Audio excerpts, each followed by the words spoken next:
to get your thoughts here because we did see the dot plot. We saw the Fed adjust to just one rate cut forecast with a meeting yesterday, and yet PPI fell today. Jobless claims jumped today. What does that tell us about the soft landing narrative, and what does that mean in terms of where you should be invested in the market? Well, I think the soft landing scenario is still intact, but I think there's starting to be and could be jitters about, is the Fed going to stay restrictive for too long?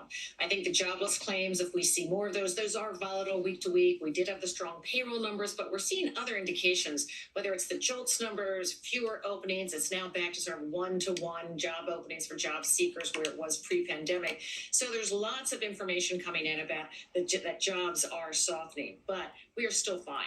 But that could change over the next quarter or two. So I think the Fed, I think it's a little surprising that they just said one rate cut, but I think that's part of their preserving their inflation fighting credibility.